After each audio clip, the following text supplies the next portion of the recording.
Entre mensonges bien ficelés, relations brisées, tromperies et une révélation familiale qui change tout, chaque minute compte quand le passé refait surface. Oubliez tout ce que vous pensiez savoir, car le choc est garanti. Prenez une grande inspiration. Préparez vos émotions, le chaos ne fait que commencer.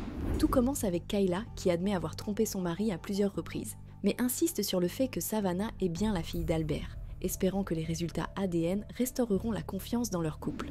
Albert, de son côté, est dévasté par les infidélités répétées de sa femme, qu'il a découverte dès la première semaine de leur mariage. Convaincu que Savannah n'est pas sa fille biologique, il brandit des preuves accablantes, messages et photos explicites et se dit prêt à divorcer si ses doutes sont confirmés. Le couple, marié jeune après une grossesse rapide, a traversé une relation tumultueuse, marquée par des disputes et des infidélités. Albert raconte avoir surpris Kayla en flagrant délit grâce aux témoignages des voisins et à ses propres investigations sur les réseaux sociaux. Il évoque une dispute où un ex de Kayla s'est présenté chez eux, renforçant ses soupçons. Malgré tout, Albert s'est investi pleinement pour Savannah, coupant le cordon ombilical à sa naissance et travaillant 7 jours sur 7 pour subvenir aux besoins de ses 3 enfants, plus un 4e en route. Il décrit avec émotion son amour pour Savannah, qu'il appelle papa, mais confie que le doute le ronge depuis que Kayla a admis, quand Savannah avait 6 mois, qu'il y avait une chance sur 2 qu'elle ne soit pas de lui. Kayla, elle, attribue ses infidélités à des problèmes d'abandon liés à son adoption et à un manque d'affection de la part d'Albert. Elle affirme vouloir sauver leur mariage, surtout à l'approche de leur anniversaire,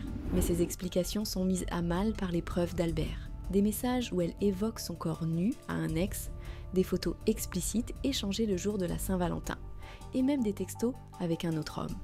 Face à ces révélations, Kayla tente de se justifier, accusant Albert de la négliger. Mais la juge Lake la réprimande pour ses manipulations et son manque d'honnêteté. La tension monte lorsque Kayla admet avoir couché avec un autre homme en février, période proche de la conception de leur futur enfant, semant le doute sur sa paternité. Albert, déchiré mais déterminé, déclare qu'il pourrait envisager de sauver le mariage si Savannah est bien sa fille, mais que si plusieurs de ses enfants ne le sont pas, il mettra fin à la relation. Kayla, en larmes, insiste sur son désir de réparer ses erreurs et de reconstruire leur famille.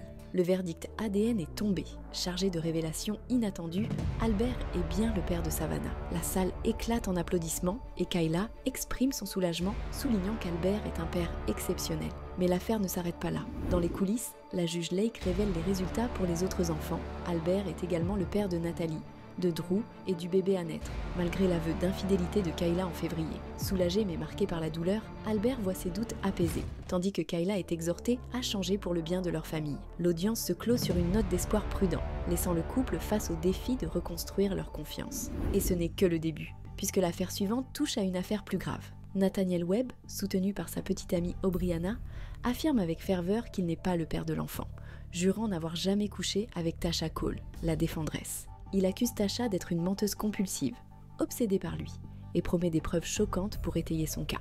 Tasha, accompagnée de sa mère Truly, insiste avec conviction que Nathaniel est le père biologique de Majestic, arguant qu'il nie l'enfant uniquement pour préserver sa relation de 3 ans avec Aubriana. Leur relation, purement amicale selon Nathaniel, a débuté par des rencontres via des amis communs. Tasha, elle, raconte une nuit d'intimité le 11 avril, lors d'une soirée arrosée qu'elle associe à la conception de Majestic. Nathaniel conteste fermement, affirmant n'avoir jamais partagé son lit, dormant sur le canapé lors de son séjour d'1 semaine chez Tasha, et non 2 mois comme elle le prétend.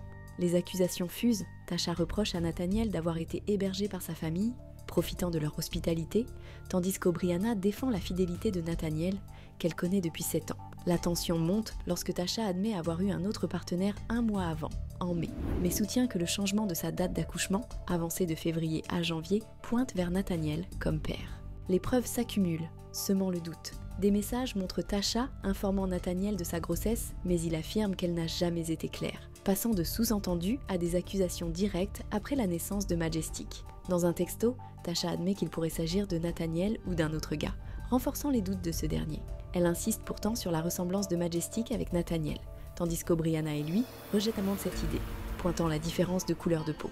La juge Lake, exaspérée par les contradictions, sermonne Tasha pour ses accusations floues et Nathaniel pour sa participationniste-usivité dans une soirée à l'origine de la grossesse. Le suspense grandit à l'approche du verdict ADN qui pourrait bien bouleverser la donne. Nathaniel n'est pas le père de Majestic. L'audience explose avec Aubriana et Nathaniel exultants, tandis que Tasha, effondrée, confesse en larmes avoir cru sincèrement qu'il était le père. La juge Lake Compatissante mais ferme, reproche à Tasha d'avoir accusé sans certitude et l'exhorte à clarifier la paternité avec l'autre homme, actuellement incarcéré. Nathaniel, soulagé mais admonesté pour sa participation à la débâcle, est rappelé à l'ordre. La situation n'a rien de drôle. La cour offre à Tasha des ressources et un accompagnement psychologique pour avancer, mettant l'accent sur l'importance de prioriser Majestic. L'audience se clôt sur un appel à la vérité et à la responsabilité, laissant Tasha face à la nécessité de trouver le véritable père pour offrir à Majestic une clarté sur son identité. Abonnez-vous pour nous soutenir, mettez un like et activez la cloche de notification pour ne rien manquer de nos prochaines histoires. Attendez-vous à d'autres rebondissements car vous n'êtes pas au bout de vos surprises. Dans Hodges contre Willard, Harley Hodge, soutenu par sa mère, Madame Blevins, accuse Christina Willard d'être une menteuse et une infidèle.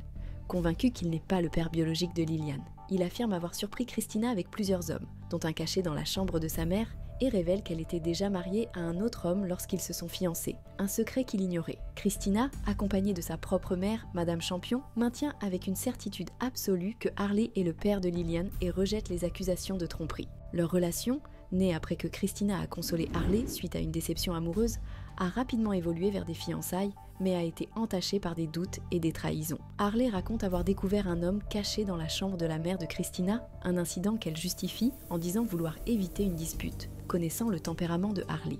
Plus grave encore, Madame Blevins dévoile que Christina était encore mariée à un autre homme pendant leurs fiançailles, un fait que Christina admet, provoquant l'indignation de l'audience. Les preuves s'accumulent, des messages échangés avec un autre homme, présent à l'hôpital lors de la naissance de Lillian, montrent que Christina entretenait une relation parallèle. Cet homme, selon Madame Blevins, a confirmé avoir été avec Christina pendant la période de conception, laissant planer le doute sur la paternité. Le scandale s'intensifie lorsque des textos révèlent que Christina a menti sur la naissance de Lillian. 4 jours après l'accouchement, elle prétendait encore être enceinte, affirmant que le bébé n'arriverait pas avant juillet, alors que Lillian était née le 23 mai. Confrontée, Christina explique qu'elle ne voulait pas perturber le mariage récent de Harley en lui annonçant la naissance. Elle admet aussi avoir envisagé un test ADN avec l'autre homme qui soupçonnait être le père, mais soutient que la ressemblance frappante de Lillian avec Harley l'a convaincue de sa paternité. La juge Lake, exaspérée par les mensonges en cascade, presse Christina sur ses motivations. Elle confesse, en larmes, son désir désespéré de construire une famille, un rêve ancré dans son propre passé difficile.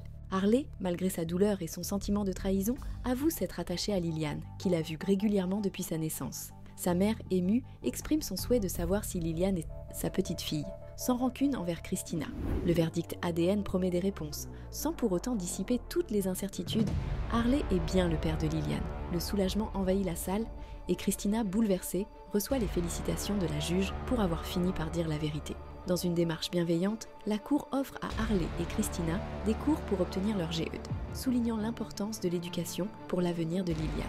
La juge exhorte Christina à embrasser l'honnêteté, non seulement envers les autres, mais aussi envers elle-même, et propose un accompagnement pour les aider à avancer. L'audience se clôt sur une note d'espoir, avec un avenir à construire pour Lillian, et une leçon sur l'importance de la vérité. Préparez-vous à être étonné à nouveau parce que l'histoire ne fait que s'emballer entre Monsieur Kennedy et Madame Pope. Monsieur Kennedy, se décrivant comme un homme honnête, traîne Madame Pope en justice pour prouver qu'il n'est pas le père de son fils, convaincu qu'elle cherche à lui faire endosser la responsabilité d'une précédente liaison. Madame Pope, soutenue par sa mère, s'indigne de ce déni, affirmant que Monsieur Kennedy, après avoir partagé son lit, doit maintenant assumer ses responsabilités. Elle soutient avec ferveur qu'il est le père de Christian, sans l'ombre d'un doute. Leur relation, née d'une amitié via un ami commun, a rapidement dérapé en une liaison d'amis avec bénéfice, sans engagement formel. Madame Pope décrit Monsieur Kennedy comme un homme charmant au départ, partageant son anniversaire et sa passion pour la même équipe de football. Mais son attitude a changé lorsqu'il l'a accusée d'être encore attachée à son ex, une allégation qu'elle nie avec véhémence. Monsieur Kennedy, de son côté, explique avoir pris ses distances en découvrant que Madame Pope n'avait ni diplôme ni projet d'avenir, contrairement à lui, qui poursuivait des études en justice criminelle tout en élevant son premier fils. Il admet avoir cessé de répondre à ses appels, la qualifiant de mauvaise habitude à abandonner sur les conseils d'un ami. La situation devient critique lorsque Madame Pope annonce sa grossesse à 6 semaines, après un malaise au travail. Monsieur Kennedy affirme qu'elle lui a d'abord assuré qu'il n'était pas le père, mentionnant 2 autres hommes possibles, ce qui l'a conduit à se retirer de l'équation.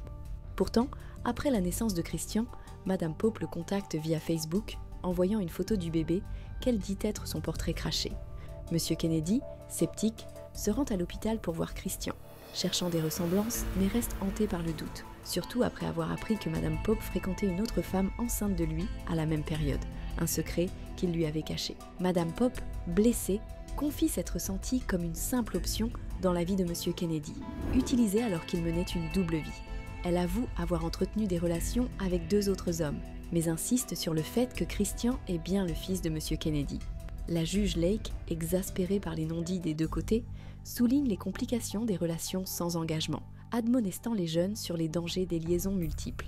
Elle presse Madame Pope sur les 2 autres hommes qu'elle dit pouvoir localiser pour des tests ADN si nécessaire, mais affirme sa certitude quant à la paternité de Monsieur Kennedy. Le verdict ADN approche et déjà les premières réactions laissent planer le doute. Monsieur Kennedy est bel et bien le père de Christian. La salle éclate en applaudissements et Monsieur Kennedy, conscient des responsabilités à venir, accepte le résultat, tandis que Madame Pope, soulagée, exprime son désir que Christian grandisse avec son père. La juge Lake, émue, insiste sur l'opportunité de briser le cycle des familles brisées, offrant à Christian une chance d'avoir la relation père-fils que Monsieur Kennedy n'a jamais eue. Dans les coulisses, elle encourage les 2 parents à construire un lien avec leur fils et à saisir cette nouvelle chance. L'audience se termine sur une note d'espoir, avec un appel à la responsabilité et à l'amour pour Christian, désormais uni à son père par la vérité. Mais vous n'avez encore rien vu d'un drame chargé de soupçons et de mystères. Monsieur Barlow, père de 8 enfants qui lui ressemblent tous, affirme avec conviction que Jabril, qui ne partage aucun trait avec lui, n'est pas son fils. Il pointe du doigt le propriétaire de l'appartement de Madame Winslow, soupçonnant une liaison pendant son absence. Madame Winslow, elle, défend avec ferveur que Monsieur Barlow est bien le père biologique de Jabril, mais admet qu'en cas de doute, une raison troublante pourrait expliquer la situation. Elle craint que son bébé ait été échangé à la naissance. Leur relation, marquée par 11 années d'union intermittente, est entachée par les infidélités répétées de Monsieur Barlow, qui reconnaît un long passé de tromperie. Il raconte avoir appelé fréquemment pendant son absence, seulement pour être interrompu par Madame Winslow, qui lui demandait de rappeler car le propriétaire était présent, parfois à 22 h, pour des réparations. Barlow suspecte une relation inappropriée, notant que le propriétaire, un Colombien, a offert des meubles et accepté un loyer réduit de $300 au lieu de $2500.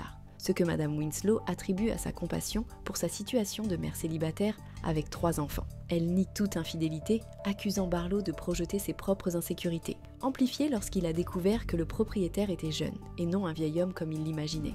La tension atteint son paroxysme lorsque Madame Winslow, bouleversée, révèle son angoisse. Jabril, à la peau claire, ne ressemble ni à elle ni à Barlow, et les remarques répétées sur son apparence hispanique l'ont conduite à craindre un échange à l'hôpital. Mais ce n'est pas tout. Vous ne devinerez jamais ce qui se passe dans cette prochaine vidéo. Cliquez juste ici pour découvrir une affaire qui va vous scotcher.